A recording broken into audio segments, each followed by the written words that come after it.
Yo, yo, yo, welcome to today's live stream. We are here live with my good friend H.L. Roberts, and we're here to break down his latest Kickstarter for Infection issue number 1. Thank you for the subscription. How are you doing today, Robert? You want me to call you Robert or? Call me Rob. Yeah, that would be good. Rob? Okay. How are you doing today, Rob? Welcome to the stream, and yeah, I appreciate you stopping by, man. Appreciate being on here, honestly, yeah. So, how's everything going? Give me a little bit of a breakdown on, what was that? So Infection basically launched on March 15th, it did. At the moment, on Kickstarter, it's at £418 raised out of the 1,000 goal. Yeah, it's doing really well. It is. Yeah, that's 41% of your goal already. Yep. Outstanding, that was man. in like 3 days, so. Yeah, dude, that's crazy. That is crazy. So, what drove you to write a comic about zombies? Big fan of zombies and stuff like that. Sorry, my door's closing. Yeah, big fan of like zombie kind of culture wise. I love stuff like Left 4 Dead. Left 4 Dead 2 is just such an amazing game, especially on PC dude, with all, like, the mods and stuff like that. Did you play the DLC? DLC? Which one's that one? For Left 4 Dead 2? Oh, is that the Last Stand one or? Yeah. And then like... I want to say one of them bridged the first one to the second one too. I think it was the DLC for the first one, bridged it to the second one. I don't think I played that one yet. Nah. Yeah. Oh, dude, I don't want to spoil it for you, but oh man, there's a part in it. Bill, man, I love Bill so much. Oh no, yeah, I've played the Left 4 right. 1 and 2, so yeah, I know what happens. Where Bill gets sacrificed, dude. Yeah. I couldn't take it. I was like, my man, Bill, no. So, yeah, wait, what was you gonna say? Nah, I was just agreeing. So yeah. Oh, my bad. So zombie films though. We talked about games. What about zombie films? When I went to Norwich to see friends, because I'm in Peterborough, I went to Norwich, I did, and I went to go see some friends because they moved over there. Went out drinking, watched, I think it was 28 Days Later, really good film it is on how they filmed it. I think I read online there's in the start where he's walking through the city of London and it's just completely like no one's there. I think they had to like block off all the they just basically told all the citizens, do not go to this area of London, the London Bridge area, and they just threw a bunch of trash on it and such, which was pretty cool. That was cool. One of the films which I'll talk about, when it comes to the fourth character that I haven't talked about in Infection, Dawn of the Deaf, that's what it is. It's a short film, 2016, about like deaf people within the zombie universe. So that would be so insane. That's something you really don't consider a lot within zombie movies, like how people with disabilities would fare, like hearing loss, stuff like being blind, deaf. like man. So yeah, I'm a huge zombie fanatic as well. Of course the classics, the Dawn of the Dead, Land of the Dead. Big Call of Duty fan as well. COD Zombies. Yeah. Really. Verruckt is such a good map. I could go on all day about Verruckt. I could. On how it's a psychological horror. So I haven't really played a lot of the newer stuff, but I've listened to a lot of the lore videos, and it's insane how they synchronize and put together like the continuity for the zombie world for the Call of Duty games. Yeah, it's cool because like I think it was Nact, they sort of made it as like a fun little side project. Then they were like, oh, Verruck shit, okay, this is actually doing very well. And then I think it was Shino Numa, they actually started displaying like characters and stuff like that. So you had Dempsey, Nikolai, Takio, and Richtofen. So that was, and then after that it's sort of, zombie line build up and such. So yeah, I mean, speaking of zombies, there's so many different ways for outbreaks to happen, the infection to happen, and it's how like all throughout the years everything seemed pretty much overplayed and just cliche. Yes, and it's saturated. So. When I started reading your Kickstarter campaign, the way you introduced the infection was phenomenal. I was like, wow, I did not expect that one bit. Let's break that down. What went into that? How are these people getting infected in your comic? So when I was looking into, sort of writing a zombie comic, I sort of threw the whole thing about, it's, monkey that had a virus escaped from the lab and started infecting people, 28 days later, and all that kind of stuff like that. Just sort of the oversaturated market of how a zombie virus came. And I sort of thought to myself, what is the best way to sort of introduce the zombie virus without doing that kind of stuff? And I thought, what about maybe like necessities and like what we do in our lives? So, you know, when we wake up and we go for a shower, brush our teeth and such.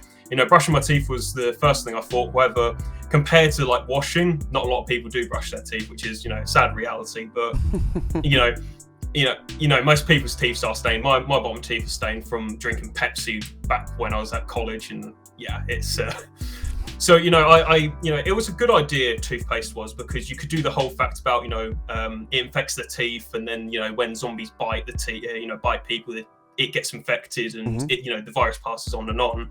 But I did the shampoo, so like a cleaning product like shampoo and gel and such. Looking into that, because, you know, when you, it's the story is that basically a company is trying to make their last ditch efforts for a profit. They are, and sorry, I get a bit stage fright if you can't tell. No, you're fine. You're fine. No worries. And basically, you know, they cut off some of their key workers, have to lay them off. They have to switch locations, but also they have to buy stuff off the black market. And considering it's the 2000s, health regulations aren't really a big thing compared to, you know, nowadays. And it's easier to pay them off. It's easier to bribe them off to get through it. I gotcha. And you know, they didn't have time to test it, but the chemicals inside of the shampoo reacted negatively, and then that got shipped out to people.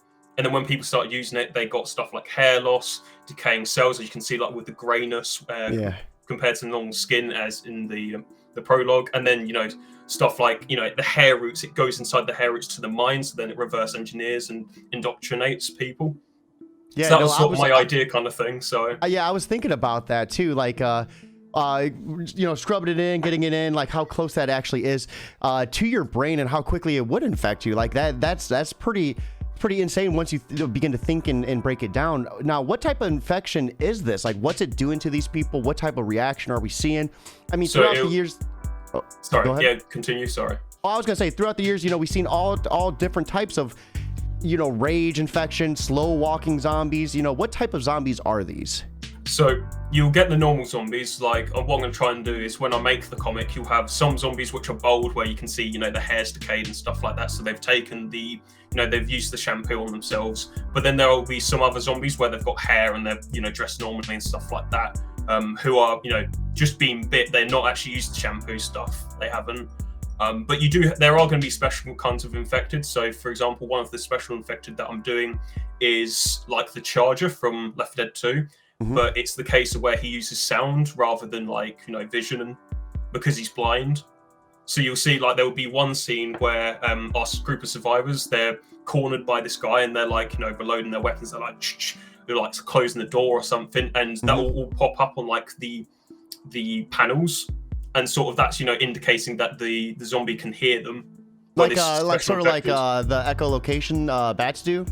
Yeah. Yeah, basically. No, yeah, I always love that. I think that's such a like a complex idea, and to see it implemented in like larger enemies like that, it's pretty insane. You know, have you ever played The Last of Us? No, I haven't actually. No, I got on PlayStation, but no, I haven't. I'd recommend it. Like, there's a lot. Like, they're not really, I guess you call them zombies, but like they're like in the clickers and stuff are just like so insane. And I bring that up because the clickers, they're not big and bulky. They're kind of just what's the word I'm looking for? They're sleek. So they're like my size, but like think their head is like just like blown up, grotesque. Yeah. Yes, and they walk around and they listen for you. And so you have, anytime you're trying to go into a room, you have to literally crouch down and stealth your way through it, because if they hear you, they all like horde up on you, dude. It's insane. That's cool. Yeah. Yeah. But as I said, you've got the big guy, but also you got like a sort of a witch kind of, you know, zombie, but it's the case of where they'll scream and they'll attract the like other zombies. So it is sort of like a witch, but not really. Yeah, I got you. So, and there's other like infected, but I won't reveal that within here because it's one of them's quite like a crucial infected type for the second issue. Yeah, it is. So, hey, we want exclusives, but we also want to make sure we ain't giving it all away. Not a problem with that.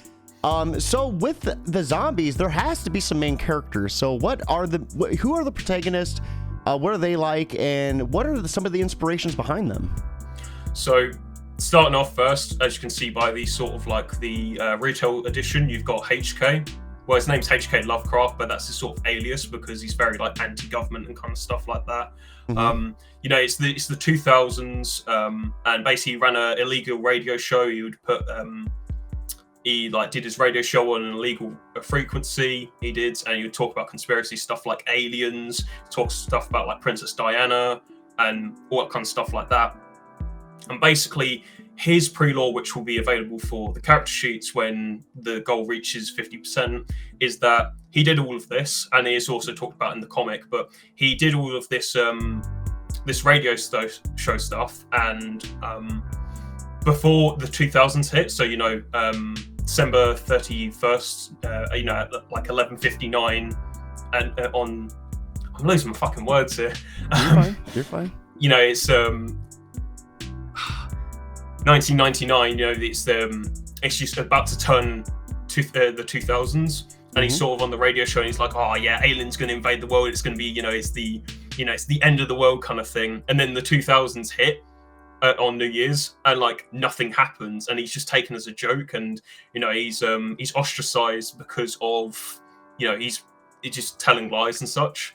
But when the zombie apocalypse hit, everybody tunes into his radio show, and it's like, oh, you know, please help me. And he's like, yeah, you're right. You were right the whole time. I was right the whole time. He's very narcissistic, I think is the best word to put.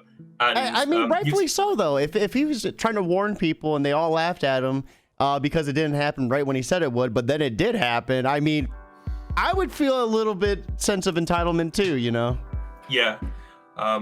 And basically, you know, he's like, oh yeah, you laughed at me and you spat in my face when I asked for salvation and shit. So he is technically like enemy number one, and you'll see that at the start of the comic, because not really like a spoiler or anything like that. The first few pages, which are not the prologue, are the survivors trying to get to the top of the Kingsgate car park, which I'll talk about the location in a second.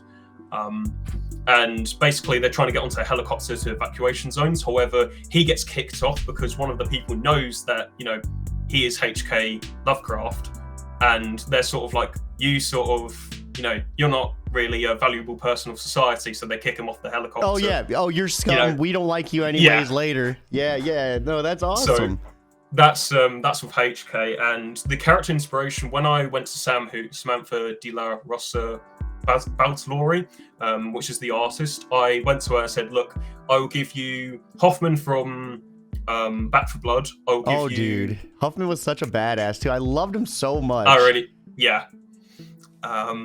There was, I'm trying to think, the Walter from The Big Lebowski, who's played by John Goodman. And then I just sort of did John Goodman, and I said, look, these characters right here, combine them all to one, make this character, you know. So that's the inspiration behind HK. So when HK talks, I sort of imagine the voice actor for Hoffman and Dr. Octopus from Spider-Man PS4. Sort of like in my head, I imagine that he's talking like it. So when he's like, "Oh, you spat in my face and laughed," I imagine his voice saying that. So, how'd you feel about Back 4 Blood? Did you like it? You get a chance to beat it? I played the beta. It's a cool game, but it just needs constant updates. It does. Yeah, and I think quality of life improvements as well. Yeah, you got to play with friends too. A big group of friends, I think. You know, character building wise was good. Oh man, I loved Hoffman so much. It's just when you said he was inspired by Hoffman, I'm like, dude, Hoffman was such a fucking badass. So let's talk about the world building though. What's the world in Infection look like? You know, with everyone using hair shampoo, that has to affect a large, you know, portion of the population. How much of the world's infected? You know, what's the group of survivors looking like? You know, where are we at with Infection? So this is, you know, set in the 2000s. It's set around February, April actually. And compared to big zombie stories where it's set in stuff like London, Birmingham, Manchester, this is set in the East, and it's not based on, but it's inspired. And the location that we're in at the moment will be Peterborough.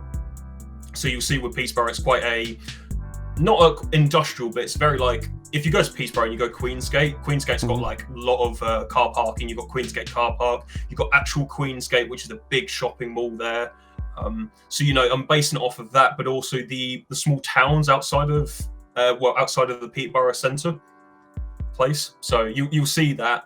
They'll travel across each sort of like town and stuff like that within the 3 issues. So issue 1 they'll be in Peterborough. Issue 2 they may be in somewhere like Grantham, and then issue 3 they'll be at like this a base or something like that, or a military kind of camp. So it's on the Kickstarter, it's the case of where London, Manchester, and Birmingham fell first. Then you had small places like Coventry, you had Norwich, and all kinds of stuff like that fall in. I was gonna say that would make sense though when you think about it, like larger populated areas, getting infected fast, becoming essentially hot spots for the infection. I like the way you played that out. I think the way you have the roadmap is awesome. I'm really digging just everything that's building up to this. Now, let's go ahead. You want to start talking about tiers? So I'll go back to sort of talking about the location-wise, and I'll talk about the other 3 characters, including the one which I haven't sort of talked about to anyone. So you'll see this is sort of the lore about Moby Z, which is the shampoo stuff. It is so stuff like it sounds delightful, and I can sense you already getting your shoes on to visit Tesco. But it's the health and safety regulations. But going down, you can also see, this is HK. He's sort of based off of Hoffman, but also got a very John Goodman kind of look to him. He brandishes his M1911, and this just describes the side effects of Moby Z. The shampoo, so hair loss, decay of cells, reverse engineering of the human mind, plaguing them with dark thoughts, and indoctrinating them with obsession to feed on human flesh, and. So when you say they're like controlled, like is someone able to actually like flip a switch and have them do their bidding, or is someone like just planning on just infecting the world? No, it's the case of the Moby Z. I think we can go up a tad bit. It was the case of a chemical reaction. Little did they know that the cheaper replacement substance for one of the ingredients reacted in a negative way, altering the chemicals inside the product. So it's a negative effect on it. But there's no time to waste because they had to put it on shelves because they couldn't test it or anything like that because this company's going to go broke. Excuse me. It's it gets shipped out to these places. People go, oh yeah, I want to buy this. They use it and then they get infected. The government in response acted vigorously. Strictocracy, which is martial law, was put in place, but of course the zombies outrun the military, and you'll see that with the ending of Infection 1, where they'll go to a evacuation point and it will be run over. It will be like you'll see the military all on on the ground. They'll be dead. They have gunshots in them, or they may have bite marks or something. Okay, yeah. I'm definitely. I always like something about a bleak story. Just always captivates me. Where survival is not looking very good for them. Where they're just utterly just stuck and lost and hopeless. I don't know what it is, but I'm a sucker for it.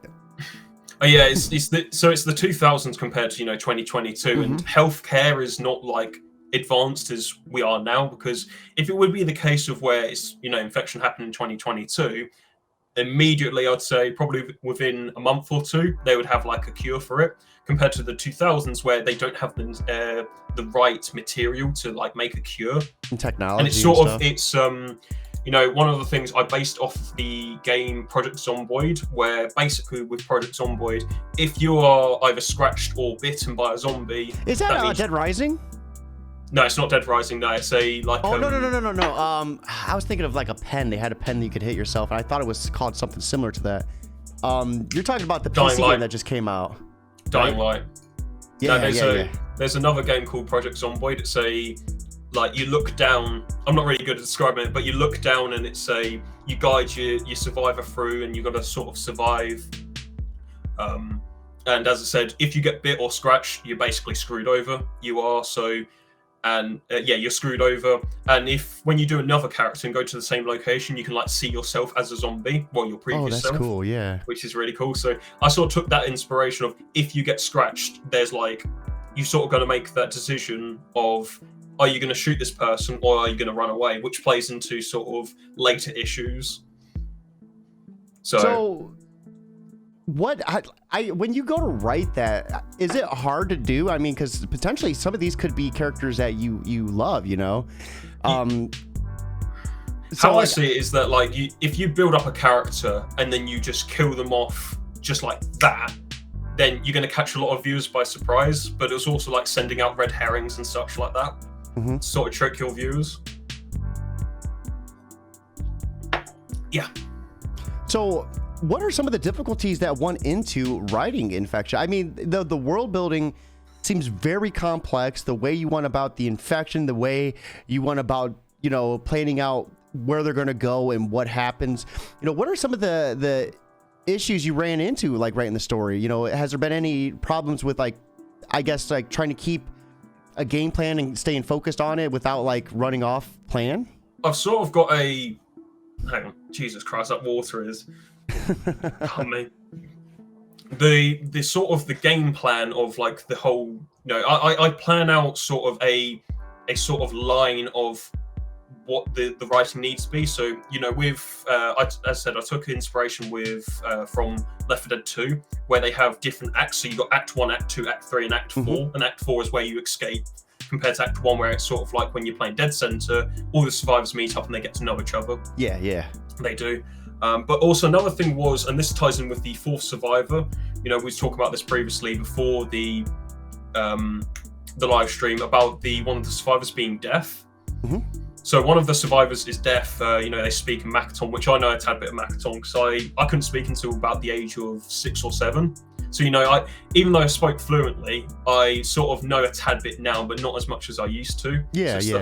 Stuff like it's time to eat. Please, thank you.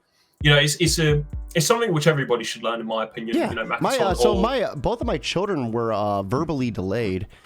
So in order for me to communicate with them, we had to teach them, you know, simple forms of sign language and everything, you know, the thank you and the eat, more, you know, and the way we went about it, like, I would teach my kids how to do it with M&Ms. Like, I'd be like, you know, you want an M&M, cool. Say more, or, you know, say thank you. And, you know, that's how we were able to teach them. And they were able to sign language, before they were able to talk. It's insane. Like, how, you know, I agree with you. I think everyone should know a little bit of it, because it does help you. It's universal as well.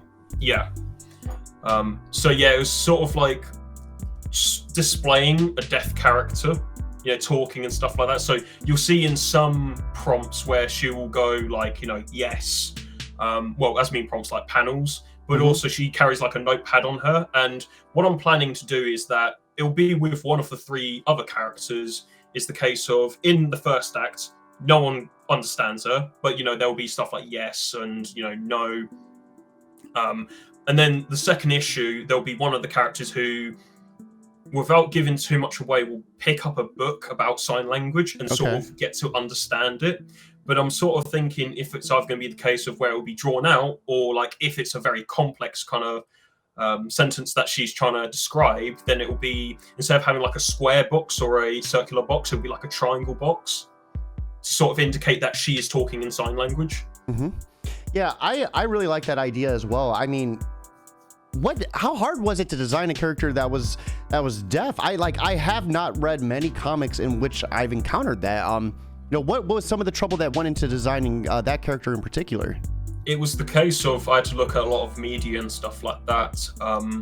So I think it was in The Walking Dead. I think, is it Michonne is deaf? But there's one of like the new characters within the newer like series that is deaf. But I back when I did film work, because I used to be a film writer before going to comic book writing, I looked at a film called Call of the Deaf, or Dawn of the Deaf. That's what it was. It was a 2016 film. Because I did some work with the BFI, and I went to a cinema, like one of the cinemas where they show sort of the short films and such. And it's, you know, it's very interesting to see how it's displayed on film compared to comics, where it's a bit more harder. Because film, you know, it's sort of easy. You can just go, you know, hello and such. But compared to comic, where you've sort of got to draw them out going like that. So, you know, it's one frame is there, another frame is here, and it's sort of transparent going sort of hello. You know, I never really considered that. Like, for me, I always thought about like movies being the opposite, I guess, because it's harder to portray like, I guess, the thoughts, like when like people are talking, you know how when you're reading a book you can actually read their thoughts, like what they're thinking, how they're feeling, and in a movie they have to portray that. I never, I guess, thought about in a comic how much less you have to work with. You know, you have so much fewer words, and your main focal points are the artwork, and you have to demonstrate that in panels like that. That has to be like, how I guess hard was that to portray your idea to the artist and have her work that out on paper? I haven't done it yet because it's I'm waiting for the Kickstarter to be funded and then it gets made. Yeah, but you know, writing it out, it's sort of, as I said, it's the sort of the issue one. It's very hard to see and sort of understand what she's saying from the survivor's perspective. But in the issue 2, when one of the survivors picks up a book about it, they'll sort of understand a bit more. And you know, it's sort of like, you know, in Star Wars where Han Solo talks to Chewie and it's sort of, I know what you're saying, even though you're, you know, oh, you know, kind of thing. Yeah. No, that's awesome. I can appreciate the dynamics of a relationship like that too. Because it has to be hard communicating throughout the team like that. That leads me on to one of the points. So I'm actually going to share the screen for my Word document. I will, which is... So this is a script. It's very basic. It is. Also, one second, please. I do want to take a moment. Got a couple people in the chat. Big shout out to Sam RB Draws. We got Medion Terra and Blinks Aimbot. Thank you guys for all stopping in and hanging out with me and Rob as we break down Infection. What's your guys' thoughts so far? How's everybody doing? Yeah, hey, I'm having a good time with you, Rob. I'm really enjoying this comic. Appreciate it. I really can't wait. I got my pledge in. I'm looking forward to getting a poster and a signed copy. Let's go. Yeah, actually, you can see I've got the poster behind me. That's my right there. Poster. Let's go. But I also got like my poster here. This was sort of the test poster, so you can see all my like signatures. You can also see HK's got a, you know, big meanie sad face kind of thing on it. So you know, it's sort of exploring. So it's, you know, the signature. I also did sort of at the bottom, as you can see. Each copy will come with a serial number if you get it signed. And then I was just thinking about doing this, but I think I'm going to scrap this. It will just be the serial number and it will be the signature. You know, I think I like the serial number and the signature. The other part does make it a little bit more personable, but maybe on the back, you know, it's taking up a lot of that. I think that's what I'll probably do. A lot of that canvas on the front. But yeah, man, a lot of people in the chat saying how sign language is very important. Yeah, I would agree with that as well. I think learning a little bit of sign language can be beneficial to everybody. In a lot of cases too, especially for those who are verbally delayed and unable to communicate, or maybe unable to hear. You know. Yeah, because I used to speak it like very like fluently, and sort of, you know, I could do it constantly. But now it's sort of the case where I only know a tad bit of it. It you know, personally, this is my sort of belief on it, and you know, we was talking about it. You know, a few minutes ago, it should be the case of, instead of teaching people languages at school, stuff like Spanish and French, which I learned Spanish and I learned basically nothing because I'm more of a cold countries kind of person. Stuff like, you know, Finland. I love went to Lapland once, which was really good. But teaching them sign language is a bit more universal compared to like Spanish, which, you know, they go, oh yeah, Spanish is, you know, it's a, you know, very well spoken, you know, it's spoken everywhere. Spain, Portugal, even though they speak Portuguese, you do have America, which some of them, you know, it's like a second language kind of thing. But sort of over Europe-wise, there's not a lot of Spanish-speaking countries because, you know, they've got all their own languages and such.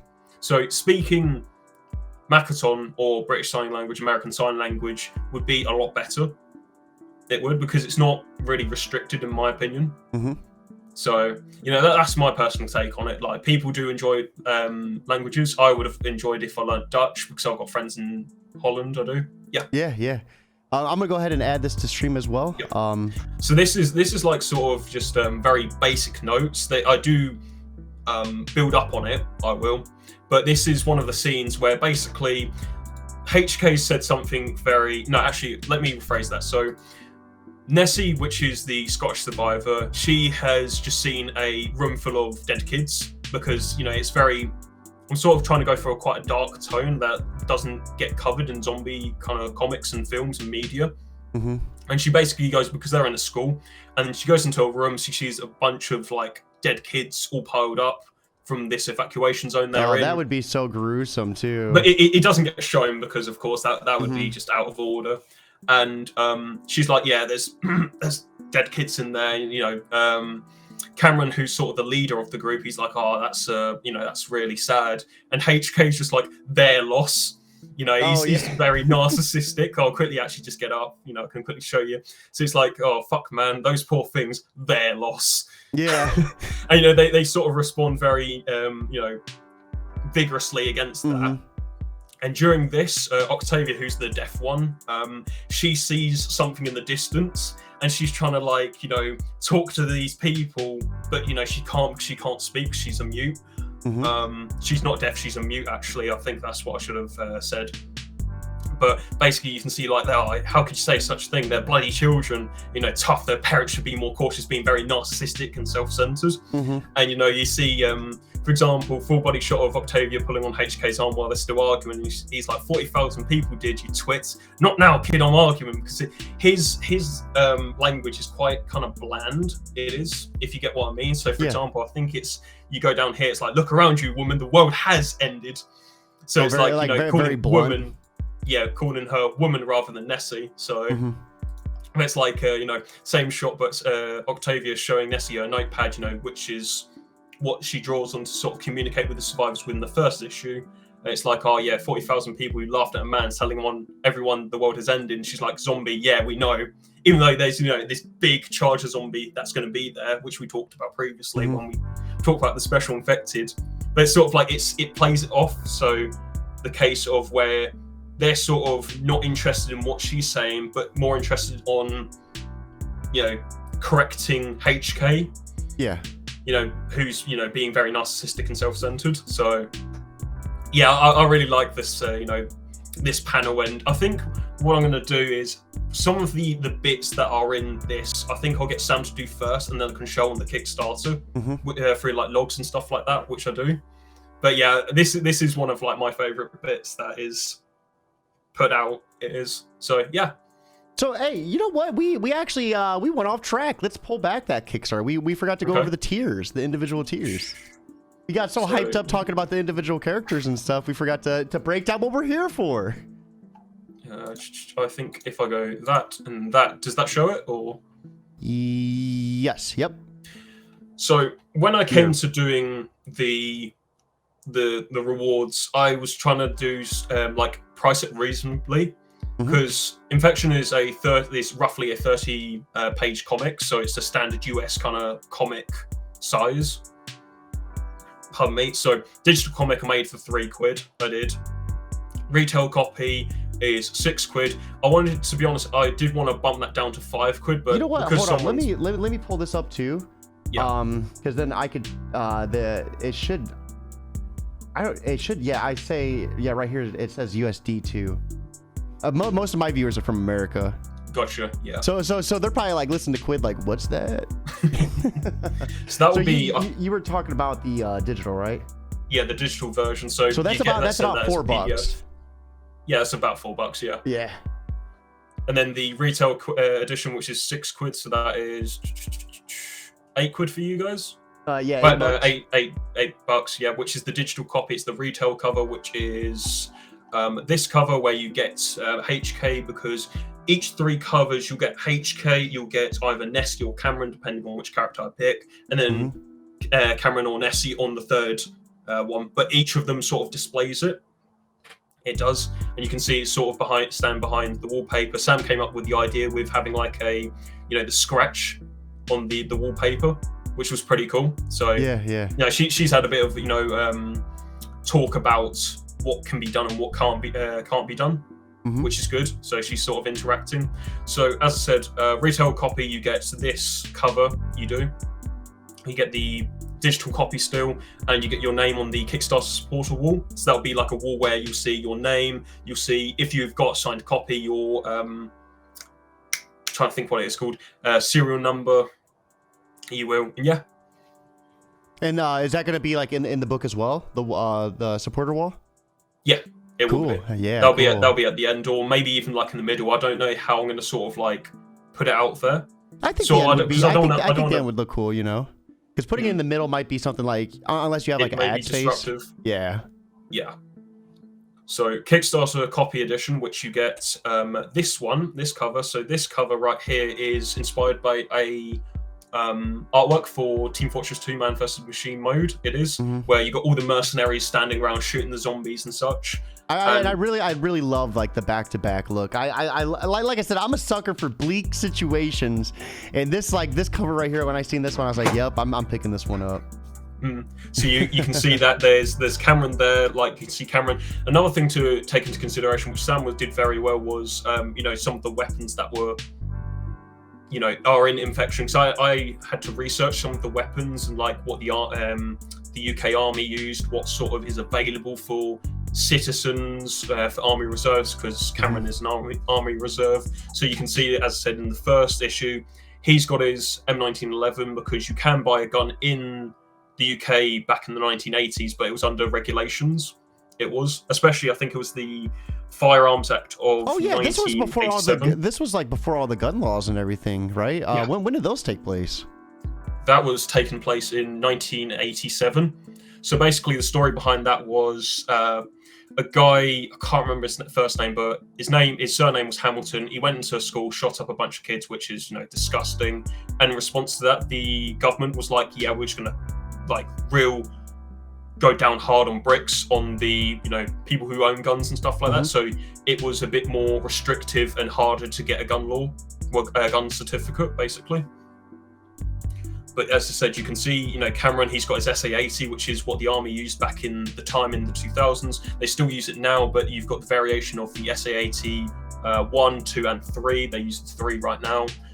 Nessie is branding a pump shotgun. She is. You can see HK there, who's shooting a zombie with his M1911. I actually really like on how Sam did this. Sort of, it's the case of where it's blown the brains out, and then you've got Octavia with her like hockey stick and knife.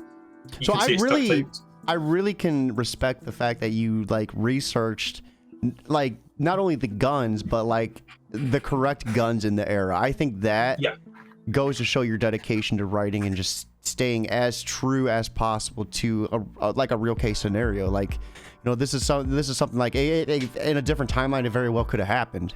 So I could definitely respect like the amount of like research that went into this. Because I didn't want to for example, let's say HK randomly pulls out a mini gun and starts spraying down everybody. I want to Nessie doesn't have the pump shotgun. She has a 9-iron, which is a golf club. But you only get to see that the two people who have guns is Cameron and HK. And the reason why is that Cameron is an Army Reserve, so obviously he has access to the guns. You know and what? Then you got HK. I think this is your artist in the chat. Is that Samantha? Yeah, because right here she's so as a fun bit of trivia, I got good at drawing weapons because I have a weapon crazy friend that gets really mad if I draw a weird looking weapon, so it kind of gets stuck with me on how to draw sort of good weapons. That's awesome, Sam. I really appreciate you coming on the show as well. Like that's really cool. I mean, dude, if there's a issue number 2, I would love to get you both on at the same time to talk not only about the writing but the art. That would be so cool. That'd be good. Yeah, I wouldn't mind getting on with Sam as well. So yeah, well, I appreciate you stopping in, Sam. It's always awesome to see the perspective from the artist as well. So thank you for that. Yeah, and you see that HK has the gun because he got the gun, and you'll see this in the comic that near the end he gives his gun to Octavia because using a knife which is duct taped onto a a hockey stick is not really good compared to a gun. It isn't. It's a bit more decisive using a gun. And he's like, "Oh, here, take this gun, please. Don't leave it." And you saw we talked about how HK speaks. He's quite bland, but you see that he never says sorry or he never says please. But you see at the end where he's like, "Here, take my M1911. Please do not lose it." It means a lot to him. Yeah. And he's still like, "Oh yeah, that's that guy Hamilton shot up all those kids. I don't want these zombies getting their mitts on it."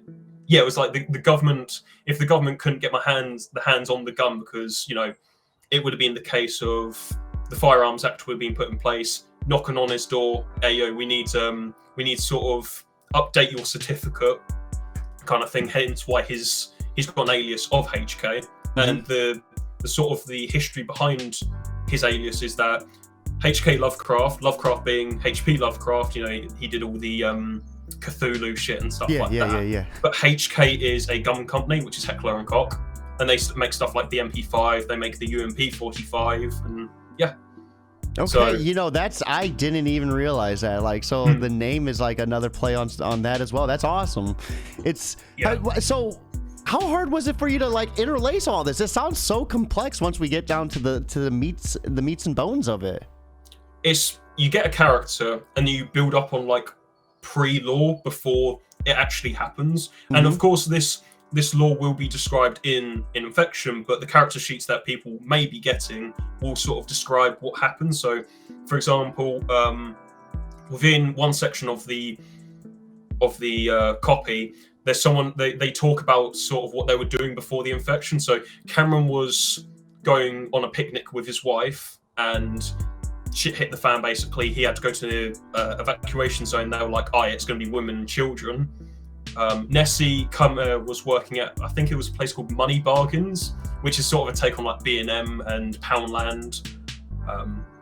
Stores that are for people who you want to get stuff cheaper and get cheap food and stuff. So if you go into Poundland, you can get... Yeah, we have Dollar Tree over here. Dollar Tree, I seen a meme about you guys calling it Poundland, and I didn't believe it until I talked to a friend. And they're like, no, that's a real thing. I'm like, take me there. Poundland? Yes, sign me up. Poundland's all right, to be honest. Like, it's... A lot of people say, it's POV and stuff like that, which is sort of that's a Eastern dialect, it is. Calling it POV, and also it's sort of slang as well. But no, they do some good stuff in there, like drinks and such. And of course, because of inflation and such, it's good to go there to get stuff that have been inflated. Yeah. So yeah, she works at Money Bargain. She's had to train a bunch of 17-year-olds up to be retail store manager, retail employees. So she's had all that responsibility put on her, and her manager's basically said, look, I appreciate you teaching, even though it was babysitting, as she describes it, teaching these young children. Here's a week off. She decides to go down to England for some reason, down to where it's based, which is Peterborough, and she goes into a sports shop, which I've based it off of, and I need to get photos of it. So I actually did location recce yesterday, where you go out and you get photos of the place to give to the artist, and sort of you can put in like trivia wise. And basically, she goes there. A guy comes in who's been infected. She gets the golf club, which her 9-iron, and basically decapitates this person. It's like the inspiration of that was the demo man out of TF2 has got a weapon called Nessie's 9-iron, where if you hit people, you can decapitate people. Is that what the name for the character came from?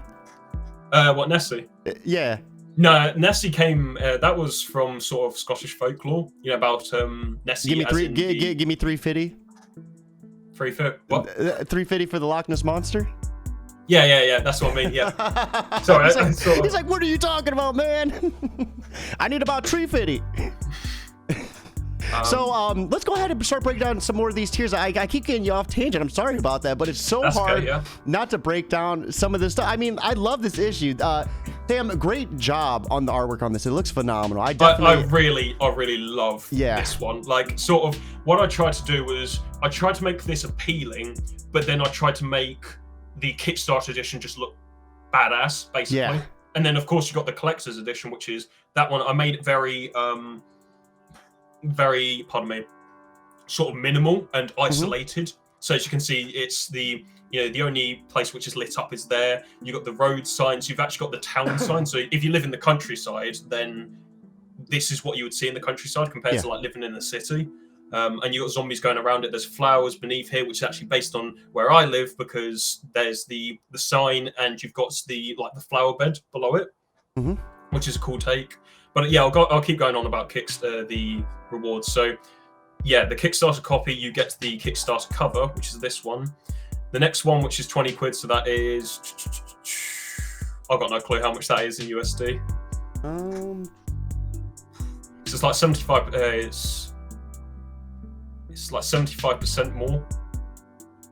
So I see the tier for Kickstarter, and then it doesn't show me the retail one. It just says I see the Kickstarter copy edition and then the super supporter.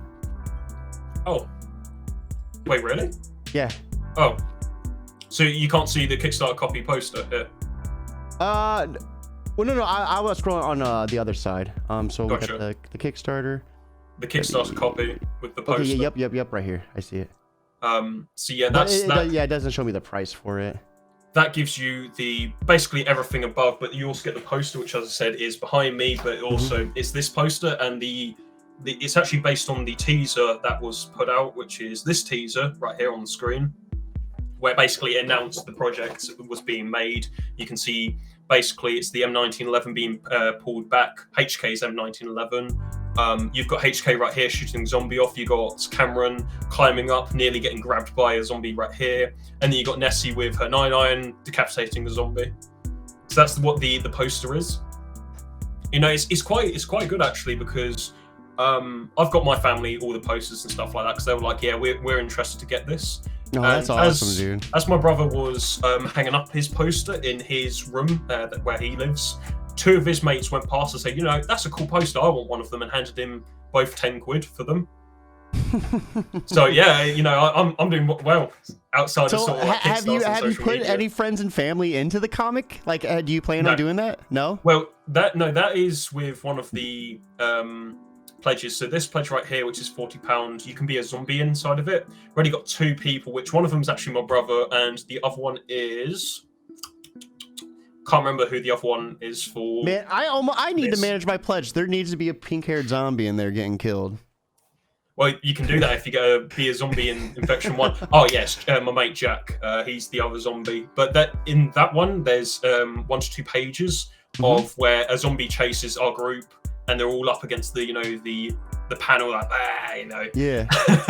No, that's awesome, dude. So that's what I did. You know, I did it reasonably priced, because when I saw, like, when I was like researching into Kickstarters, a lot of people put sort of like, you can be a main character, you can be a side character, but it's like 250 quid or like 500 quid. So I did quite a simple, you know, 40 quid kind of thing. And that's about $53 in USD. So that, I mean, that's honestly not too bad. To be immortalized in a comic, I mean, that's pretty cool, I think. And I think sadly with Kickstarter, you can't update goals when people have bought them. So I'm thinking, because you've pledged a bit more than the collector's edition, which I'll get onto in a second, I'm thinking about upgrading people who buy this one, where you get the Kickstarter cover to the collector's cover, which, moving on, the collector's edition. And also you can see there's these texts, like these descriptions that there is. So for example, this one says, as you board the 400,000 helicopter on the lawn of Bletchley Park, which is a place in England where they did the Enigma code, where they solved it. The pilot gives you a cheese border with a copy of Infection issue 1. You know, it's sort of high royalty kind of stuff. While its contents are the same, this cover exclusive to a few people. As I said, it's only available to 50 people. You get it signed, so you get it signed in the gold Sharpie, which is this Sharpie, because I got 3 Sharpies, which was gold, silver, and bronze right here. Bronze doesn't look really good, so I'm not going to do bronze. Gold and silver are sort of the main ones. So I'll probably ask people what color they would like it in, but personally I've got the silver one, which looks really cool, but both of them look cool. Yeah, so, no, I think you're really adding these personalized touches that just make it that much more, you know. So yeah, I was talking about the Super Supporter Edition. Then the next one is the retail copy. So this is only available for the UK, which is sad, because I sort of didn't want to do complications with delivery and stuff like that, because it's expensive to send out like 10 copies to the US. So you get 10 copies for the price of 6 copies. As I said, you got these little descriptions. Now, one of my favorite descriptions I did was, it's this one. So I did an early bird like Kickstarter edition. So you could have got the comic for 4 quid rather than the 7 quid it is at the moment. And, you know, it's like, get it why it's comically hot. You know, comically is put in the asterisk stars. which I really like. But it's like, wow, £2 off. What could you do with that £2? It's like, be a gentleman or gentlewoman and donate it to charity. Put it in your savings, or nearly buy a Tesco £3 meal deal. And it's like, I'm sure if you sweet talk the cashier, they will let you have it for £2. So, yeah, it's just, you know, these little things I like to put in and such, and you'll see that as well with the comics. So when they're in the safe house, they'll be in the safe house, all 4 of them. So they'll meet the 4th survivor, because they'll see, you start off the comic with the 3 survivors, and then you meet Octavia. When they're in the house eating, so they're having like a little snack, you'll see a lot of the brandishing. So let's say, for example, don't ask me why I got matches, because I've got a Yankee candle right there. Let's say these matches are, let's say, a packet of raisins, and you'll see with the raisins, they'll be like coloured maybe yellow. Oh, well, actually not going to use that. They're coloured red, they are. But then you'll see there's like a yellow strip right here, and it's looking into, if you go to like supermarkets or even like local shops, you'll see that there are like, I think it's called Euroshop is the brand, where they'll do the branding, but then they'll put like in a big yellow kind of like strip, and it will say this price is like discounted. So it's very, I gotcha. you know, it's very low income kind of food. Like, it's very. I was about to say yellow raisins. Maybe that is what's turning everybody into zombies. Oh man. Yeah. So yeah, there'll be sort of small details, because, you know, world building, you can tell a lot with one picture. You can. So, you know, with like this picture, you know, the buildings are burning. It's not the best example, but, you know, a good example I would use is something like Alan Moore's The Killing Joke. So when Barbara Gordon and Commissioner Gordon are in the apartment, you can see there's stuff like on the table, there's stuff within the cabinets. Yeah. And, you know, it brings the place to life, compared to the animated film. There's nothing there. The cabinets are like blacked out and such, and it was just crap, basically. So I really don't know. I love this. I love the comics so much more than the animated film, but I love the animated film too. Like, that was just such a insane thing that happened to Barbara. Like, the way she, and the implications, they never flat out said what happened, but what was implicated was so dark and twisted. Like, holy crap. And what they did to Gordon, what they did to him, they tied him up and made him like watch and look at pictures. Like, oh man, dude. Yeah.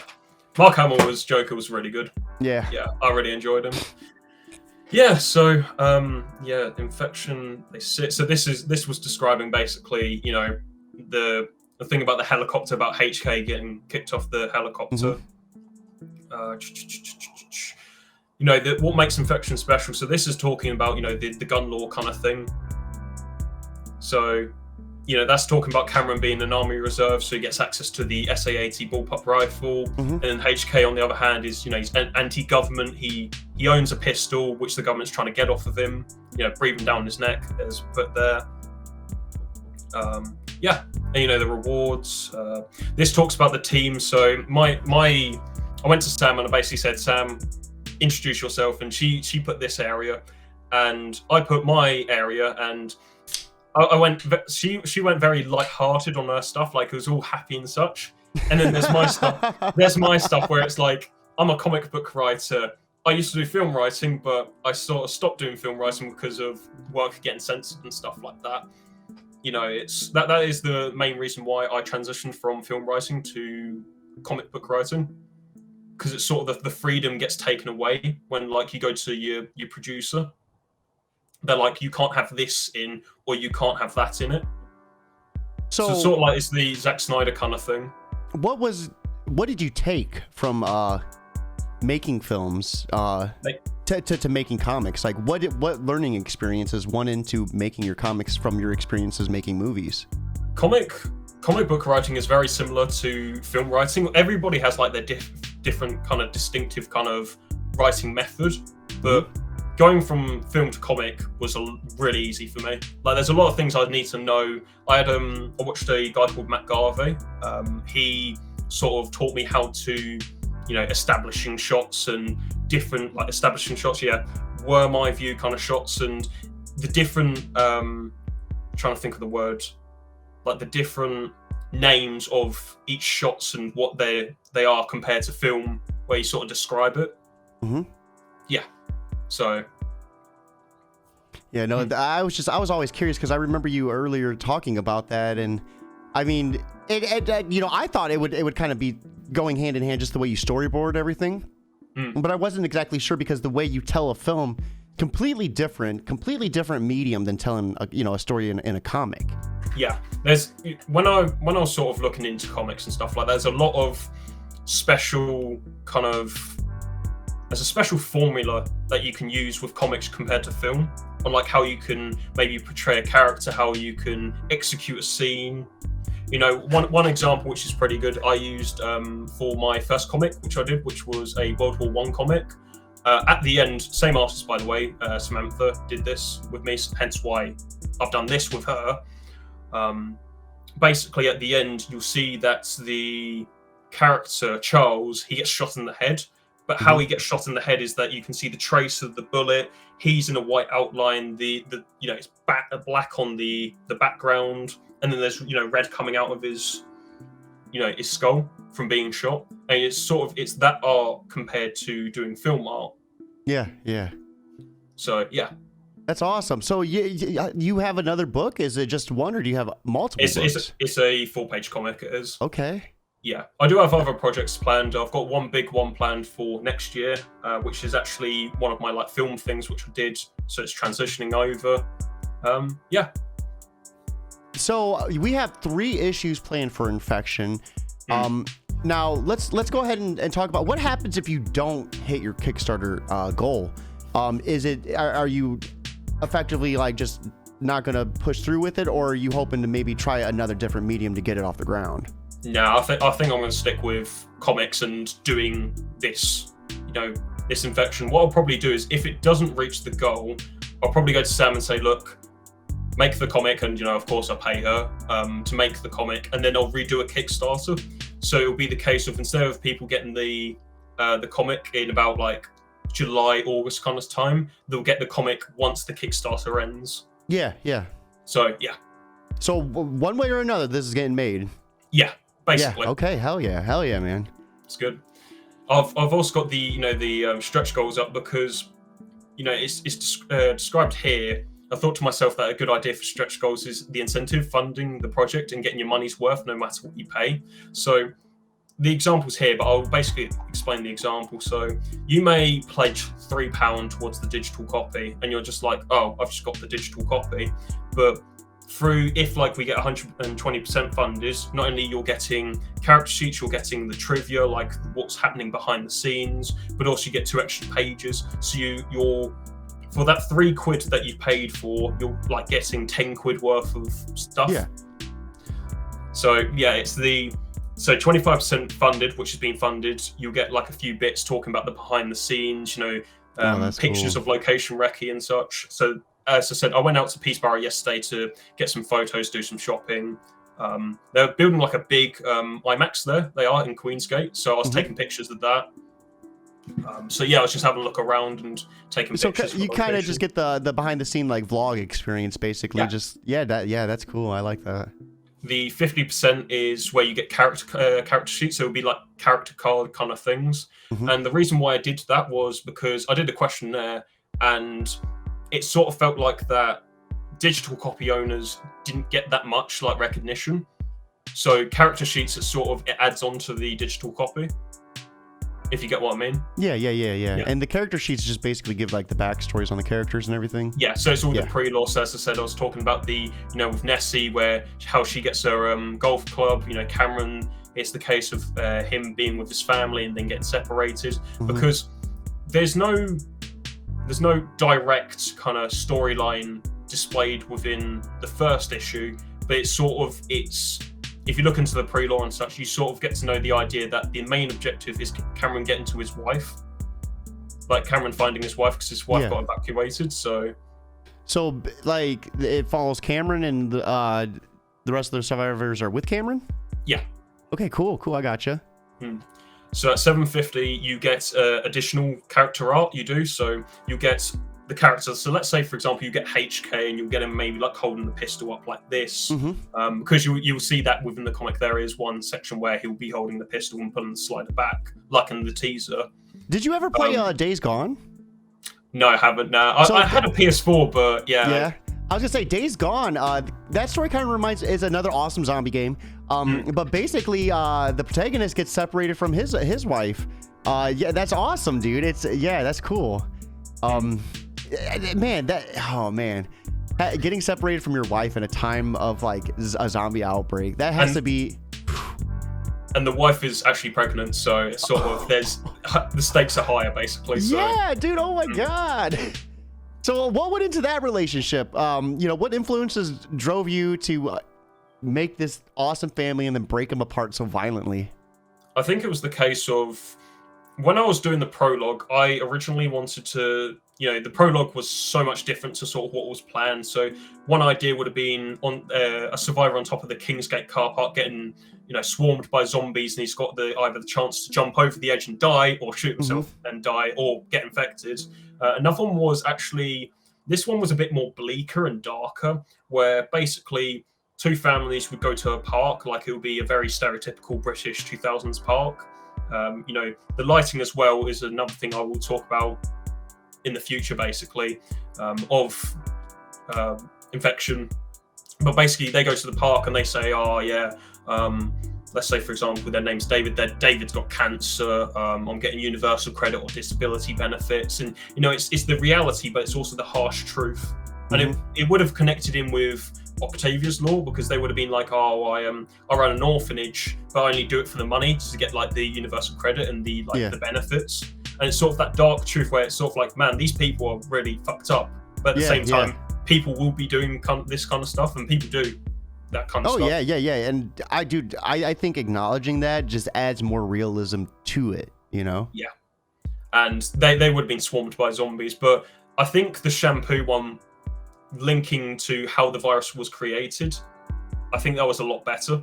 It was a good idea to do that one with the carer kind of thing, because there's one scene in the comic. I don't know if it's still showing the screen or I'm scrolling through. This is through your it's showing your Kickstarter right now.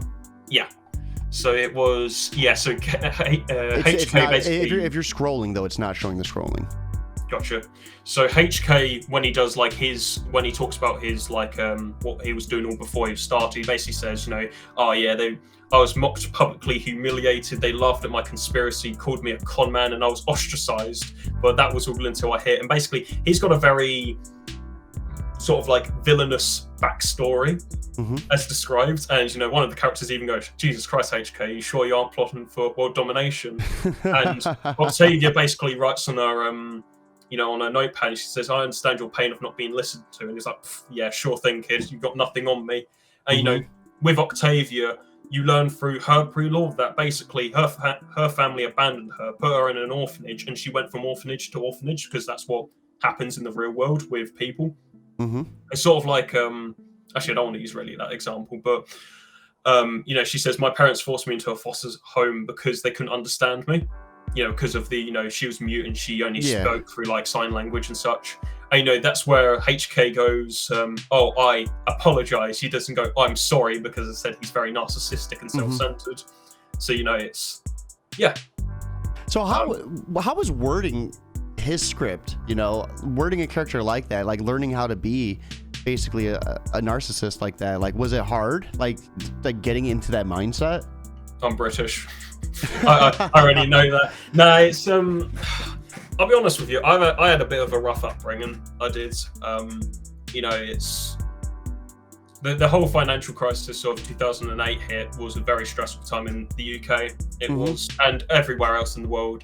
And it's also, I went to public school, and you sort of get the very narcissistic kids and even teachers there. And I went to a really shit school, basically. Yeah. And that sort of developed on with that kind of attitude.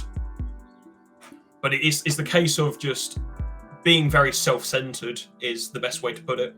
So don't care about anyone, or just like, maybe, for example, that will be a something which is described within the second issue, where basically when they're at this place, which I won't describe, they all get split off, and HK goes on his own, and he's got the choice of either running away into the forest or helping out his survivors, like the survivors, so Nessie, Octavia, and he sort of thinks I can run away because this is my safety, but at the same time these people will protect me. So basically, essentially, HK goes through a character arc, because I like doing character arcs and building up a character and sort of making, because that's also with my main series, making character basically being the most hated character to a very lovable character, and you sort of feel bad for him. So yeah, no, that's awesome, dude. And I'm happy to hear that too. Yeah. I had my speculation that you'd eventually make him a nicer character. So it's cool to actually hear that's happening. So with that being said, though, is there any more Kickstarter goals that you have? So the 75% basically is you get an extra commission. So you get HK, but then you also get like maybe he's dressed up in something. So one of the examples would be Cameron. You get him dressed up in his park. He's got his SA-80. But in the additional one, which I'm planning to do, he's wearing an English rugby shirt. He's wearing black trousers, black shoes, and he's got sort of a bit more hair shaved back. That's a reference to my future project. It is. So it'll sort of be a thing where it's like, oh yeah, this is cool.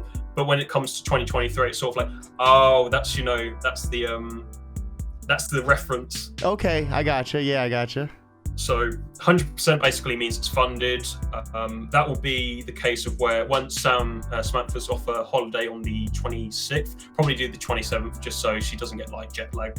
I'll go to her and say, make the comic, and then 120% funded, you get 2 extra pages. And basically this is sort of, you get the ending and then you get the page to sort of tease the second issue. Okay.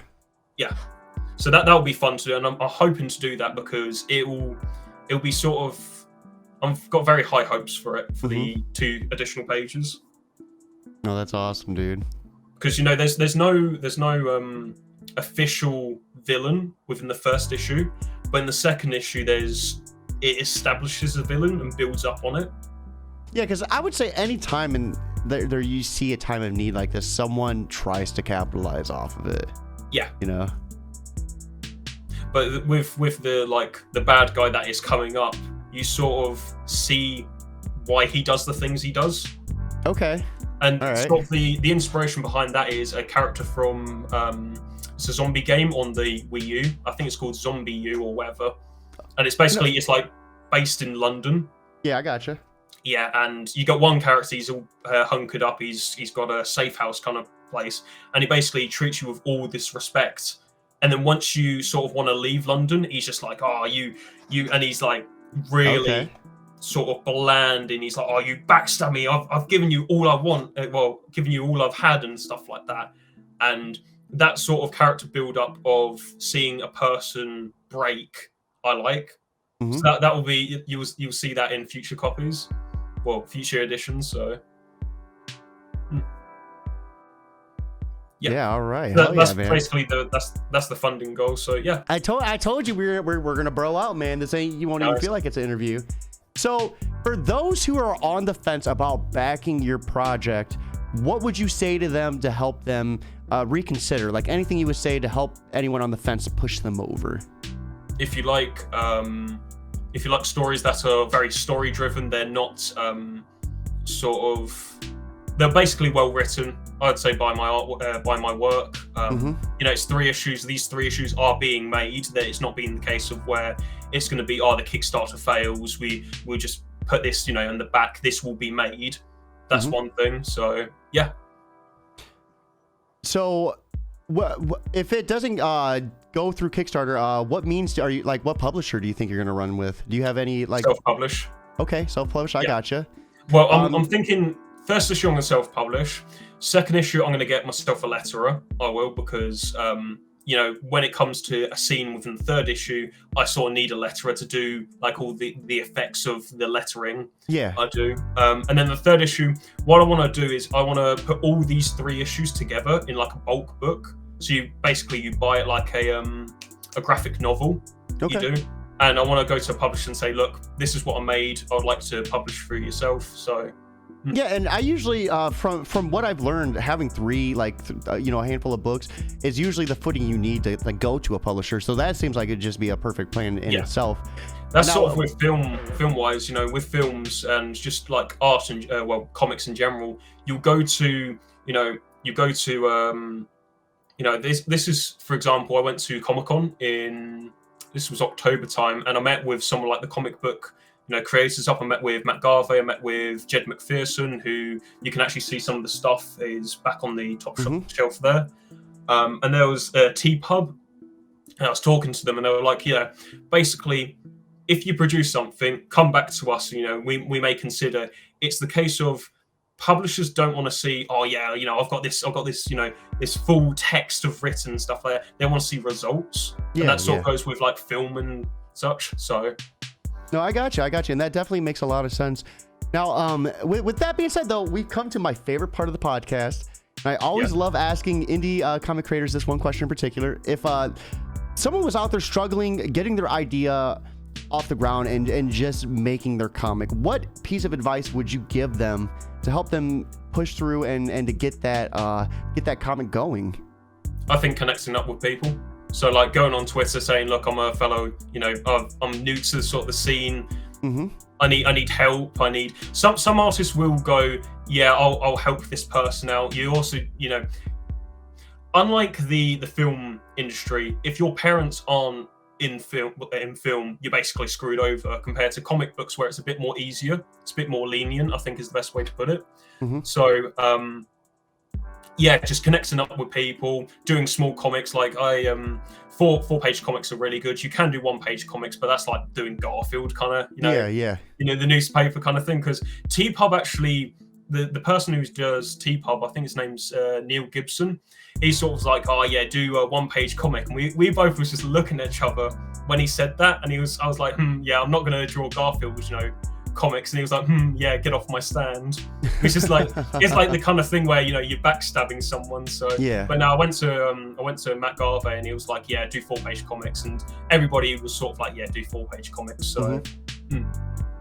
Yeah, no, it definitely seems that's kind of the direction I hear from a lot of people. Start small and build your way up. Don't try to take on a big project right off the rip. Networking, though, is very crucial too. Getting the right people in your circle.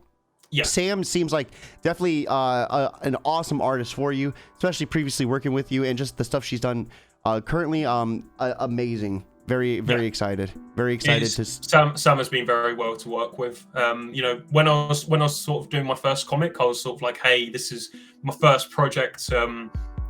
Artists, what have you got to offer? And like all these artists were really good. And I said to them, what are your rates? Which I really should have said, this is my I've got 100 quid right here. Can you do something with this 100 quid? Most of them were going like, my page rate's like 200 quid per page. Let me get my agent, which, I just I did. But no, Sam was reasonably priced, and I was like, I'm impressed with your work, Sam. How would you like to do Infection? So. Yeah, no, that's awesome. It's even getting to the point. So my series for next year is based in the UK, and I want to get a UK publisher. I want to get a UK artist and a UK letterer. So I want to see these people. However, I'm really impressed with Sam's work, and it's got to the point where I will be doing like Halloween specials and Christmas specials, just sort of like spin-off kind of things, and you get a bit of lore, you'll get a bit of funny and stuff like that. And even though Sam's not from the UK, she's from Mexico, I'm actually thinking about going to Sam and saying, look, your artwork is amazing. Can you do this? So, I really like Sam's artwork. And one thing that actually stood out was when she put up her her portfolio on Twitter, she had one picture of like Portal, and I'm a really big Valve fan. I love, Left 4 Dead 2, Portal, Team Fortress 2 is a really good game. So... Okay, look at that. She says if this gets fully funded, it'd be her highest paid gig so far. So let's get it funded, guys. Let's get it. We're already 41% there. We have what? How many days left? You have, let's have a look. It is, I think it's like 26 days, and we're almost already halfway there. They say the last week of the Kickstarter campaign is usually one of the busiest as well. So it's I'll probably be doing like a flash sale kind of thing on the last week. So like, for example, digital copy. This is just coming out of my head. So like digital copy, I may sell for like £1 compared to £3. May sell like the Kickstarter edition for like £4 again. So yeah. Dude, awesome. Hey, well, with that being said, guys, I think this is a perfect time to wrap up our awesome interview with HL Roberts talking about Infection #1. I appreciate everyone that came into the chat. Big shout out to the artist as well for coming in and giving us her perspective. With that being said, guys, we appreciate you tuning in. Be sure to like, subscribe, and leave a comment about your thoughts on this awesome comic. Check out the description for the Kickstarter link. And with that being said, guys, keep it geekly.